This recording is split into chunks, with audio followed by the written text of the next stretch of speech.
At the family dinner, my dad yelled in my face, "You and your kid are just freeloaders!"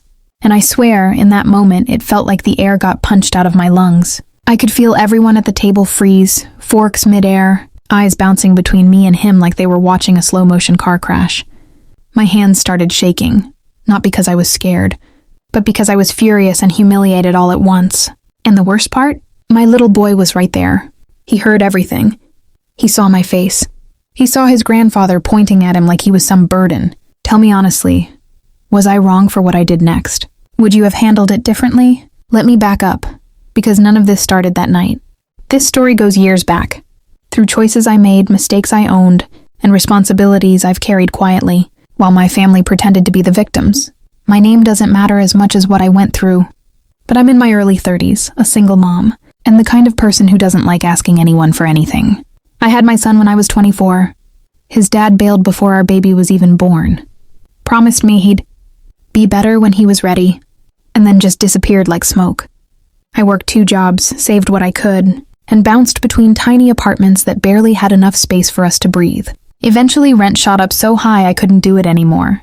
My parents kept saying, "Family helps family. Come home. We'll figure it out together." I resisted for months. I cried in the bathroom at work, wondering if moving back meant I failed.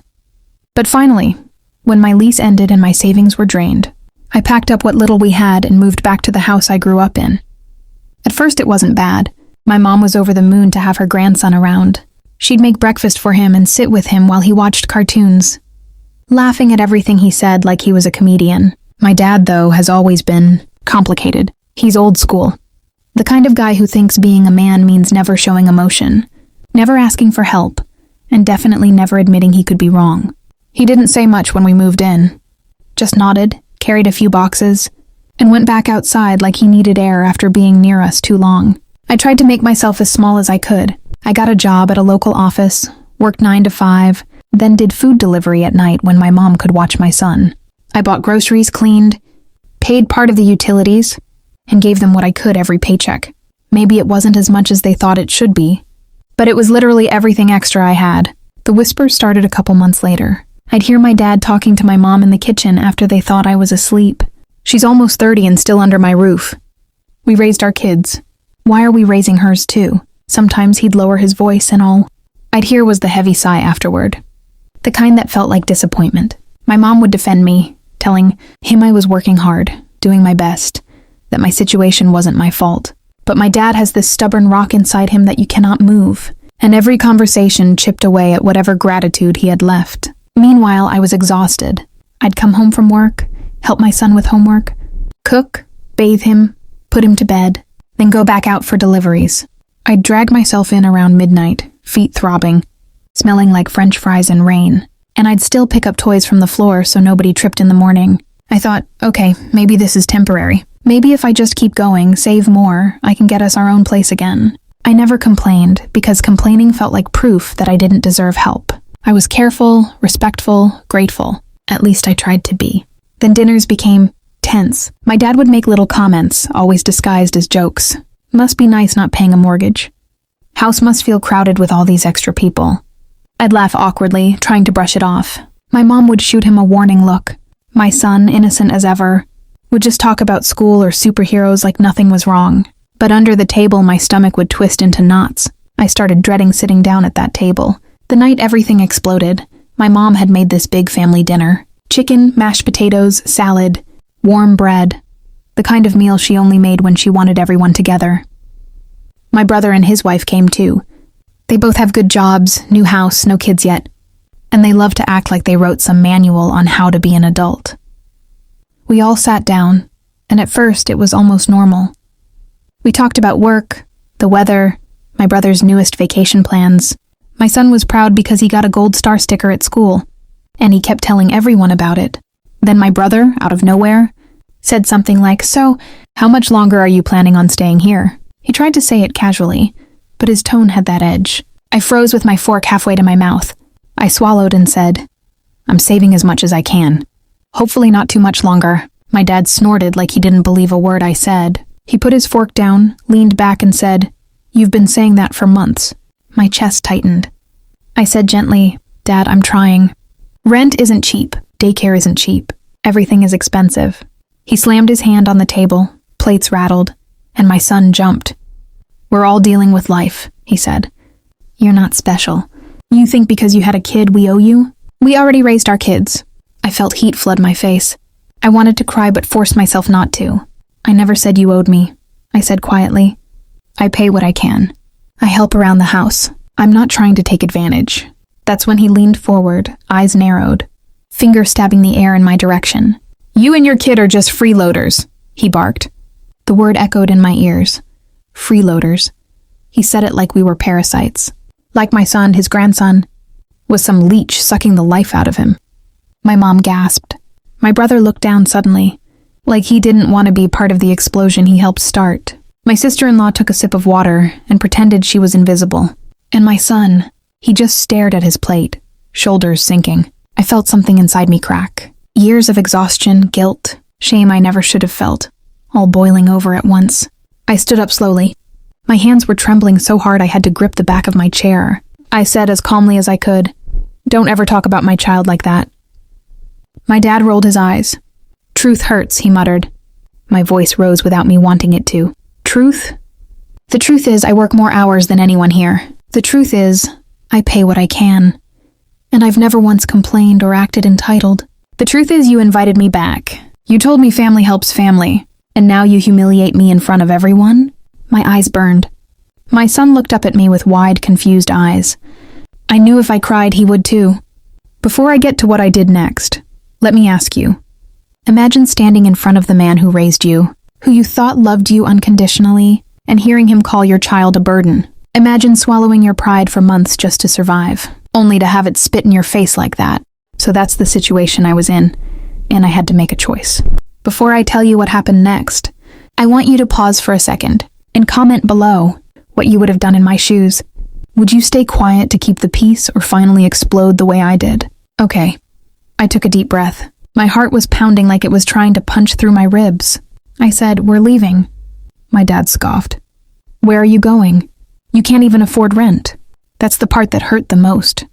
Not the words themselves, but how proud he seemed saying them, like he had trapped me, like I had no power. I turned to my son and said gently, "Go pack your backpack with a few clothes and your tablet. We're going." My mom stood up, panic written all over her face. Wait, don't do this." He didn't mean it. My dad said, I meant every word. I walked down the hallway, tears finally spilling over, and went into the room we'd been staying in. I grabbed our duffel bag and started tossing clothes inside. My hands were clumsy, shaky, but I kept moving because stopping meant thinking, and thinking meant breaking. My mom followed me, voice shaking. "Please don't go.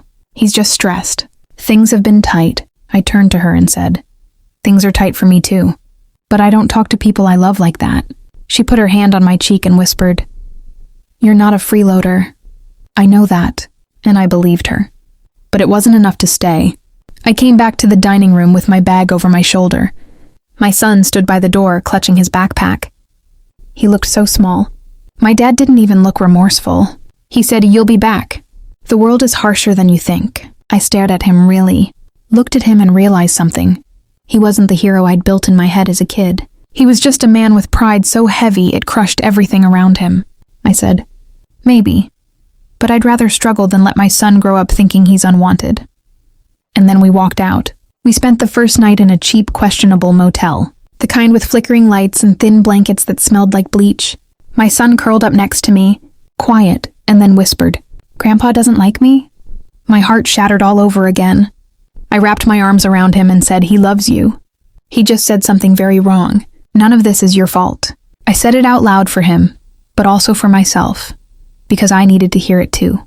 I barely slept, scrolling through apartment listings, calculating numbers over and over until they blurred together. I had maybe 2 weeks' worth of money saved if I was careful. The next day I told my boss everything. I expected judgment, maybe even the threat of cutting my hours. Instead, she shocked me. She pulled out a chair, listened quietly, then said, "We actually have a full-time opening with benefits. It's yours if you want it." I almost cried right there. With that, plus my side gig, suddenly things didn't look impossible. I found a tiny studio apartment, slanted floors, peeling paint, but it was ours. The landlord, an older woman with kind eyes, Said she understood single moms and gave me a small discount if I signed for 6 months. The first night in that place, we sat on the floor eating fast food out of paper bags. There was no couch, no TV, barely any light. But my son laughed one and said, "Balwai, this is like camping." I realized then that peace, even in a shabby apartment, felt better than comfort in a house where I was constantly shrinking myself. I got used to budgeting down to every dollar. We thrifted furniture. I learned to cook cheap meals that didn't taste like sadness. Slowly, I stopped waking up every morning with dread weighing on my chest. My mom called often. Sometimes she cried, saying the house felt empty without us. She apologized for not standing up for me harder. I never blamed her, but I could hear the guilt she carried. My dad didn't call, not once. Months went by. Birthdays, holidays, nothing. It hurt, but I also felt strangely free. Then one day he showed up at my door, just knocked like it was no big deal. My heart started racing again, memories flooding back. I opened the door and saw him standing there, older than I remembered, shoulders slumped in a way I'd never seen. He didn't storm in. He didn't yell. He just said, "Can I come in?" We sat on my thrift store couch. He looked around at the mismatched furniture, the hand-drawn pictures my son had taped to the wall, and I braced myself for some judgmental comment. Instead, he sighed. I was wrong. The words sounded foreign coming from him. He said he'd been angry, scared, frustrated at getting older, at feeling like he had no control anymore. He admitted he took it out on me because I was there, because I was vulnerable, because he thought tough love would push me. He said, "Calling you a freeloader, calling my grandson that, was the worst thing I've ever said." His voice actually cracked. I didn't jump to forgive him. I told him what those words did to me. I told him about the motel, about my son thinking he wasn't wanted, about the constant knot I carried in my chest for years. He listened. Really listened. Then he asked if he could apologize to my son too. We called my boy into the room. My dad got down on one knee, something I'd never seen him do, and said, "I love you. I was cruel. You are not a burden. You're a gift." My son hugged him, because kids' hearts are softer than ours. I cried quietly watching them. We aren't magically perfect now. Boundaries exist. I don't live there, and I won't ever put myself back into a situation where someone can hold basic survival over my head. But my dad has changed in small ways. He checks himself when he starts to say something harsh. He tells me he's proud sometimes. And more importantly, I learned something huge. Needing help does not make you a freeloader. Being temporarily down doesn't define your worth. Looking back, that dinner, as painful as it was, became the moment I finally stood up for myself. It pushed me into independence faster than I probably would have gone. It forced my dad to face the uglier parts of himself. It hurt like hell, but it changed everything. So that's my story. If you made it this far, thank you for listening. And I still want to know, was I wrong for walking out that night? Would you have stayed and swallowed it or done what I did? For me, I think protecting my son and my sanity was worth every tear. Like this video if you were on my side. Subscribe for more stories like this, and share your final thoughts on this whole mess in the comments section. I'll see you all in the next story.